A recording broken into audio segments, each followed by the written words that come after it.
What is going on, YouTube Nation? This is Dark Dividend. If you guys are new to my YouTube channel, make sure you subscribe and hit the notification bell so you don't miss future videos.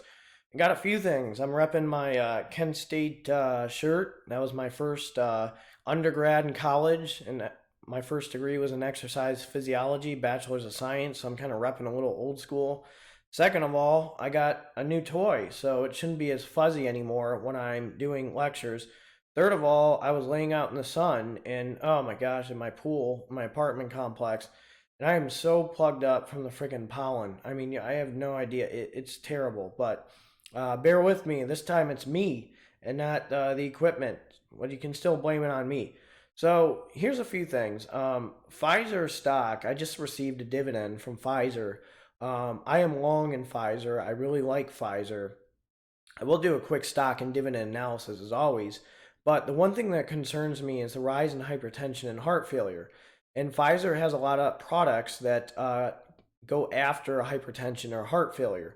And one thing in my pharmacology class that I find very concerning, the estimated cost of treating hypertension will rise from 91.4 billion in 2015 to 200.3 billion in 2030.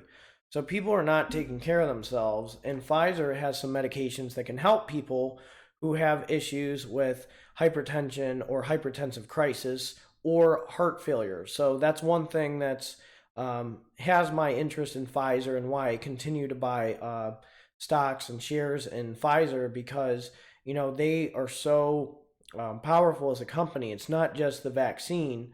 It's not just Viagra. They have other products that people are going to need in the next 7 or 8 years. I mean, unfortunately, there's a rise in hypertension, there's a rise in diabetes, there's a rise in obesity, there's a rise in heart failure, there's a rise in heart attacks. People are just not taking care of themselves. But let's do a quick stock and dividend analysis on Pfizer stock right now. You guys are going to be grilling me probably with my voice and so Pfizer is $39.15 right now. So since inception, it has beaten the S&P. Past 5 years, it has struggled against the S&P. But you know what? I don't really care because they produce a very nice dividend. In the past year, they still haven't done too hot. So, this is a good stock, a good bang for your buck. I got an M1 Finance. I was hoping to get was it Viatris? Is that how you say it? Correct me if I'm wrong. I can barely speak. It sounds like I have laryngitis. But the spinoff, I was hoping to get shares of that, but M1 Finance decided to sell that. So whatever, I got some money out of it, which was reinvested to my other dividend portfolio. But the thing about Pfizer is their dividends have increased, and they have not done in the past 5 years too hot against the S&P, which makes them as an attractive stock, because the more the price increases, it's going to be harder to buy. So that's one thing that is good about Pfizer. It's not too expensive. It's like sitting right at $39.15, which is pretty attractive. And the vaccine is doing pretty well. It's very effective. I may do a YouTube video on the vaccine and why the second shot is so effective. I'll be glad to do that for you guys if you want.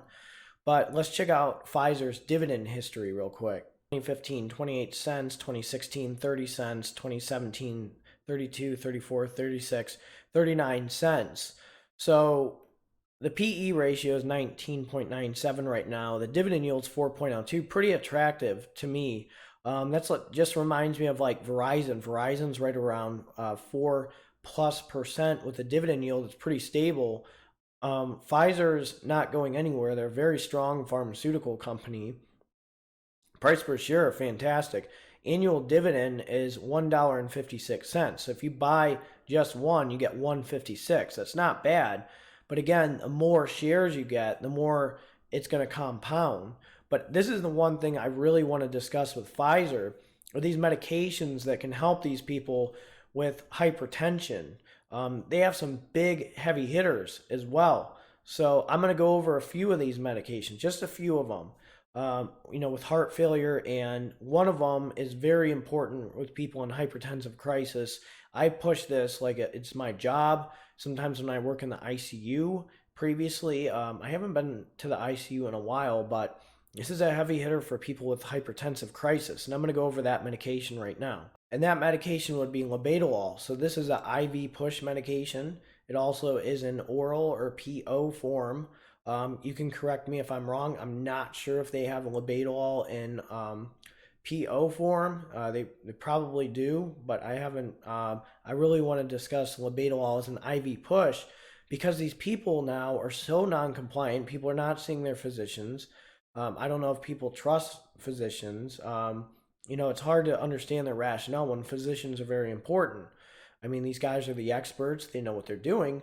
But I can tell you, hypertension is on the rise, and this medication is given to a lot of people who are non-compliant with their medications or don't see their physicians. So this is what happens. They get on the labetalol IV push, and then they start adjusting, their medication regimen. So that's one big problem that I see with the rise of hypertension. Labetalol is going to be used a lot more, and the demand for labetalol is going to be used a lot more as well. You'd be surprised at how many people, when they go to the post-anesthesia unit, are getting labetalol because, oops, I forgot to take my morning meds today, or oops, I haven't taken clonidine for about 5 or 6 days, and I'm getting rebound hypertension. Oops, I forgot to take my blood pressure medication 2 weeks ago, or oops, I feel fine even though my blood pressure is 200 over 105.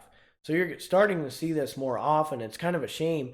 And the problem is the rise of hypertension increases your chances of a stroke, and it increases your chances of a heart attack. And there are medications that Pfizer carries that help people with stroke prevention and to make sure that they don't get another heart attack. So I will go over that as well. I have a few more products that I'm going to discuss.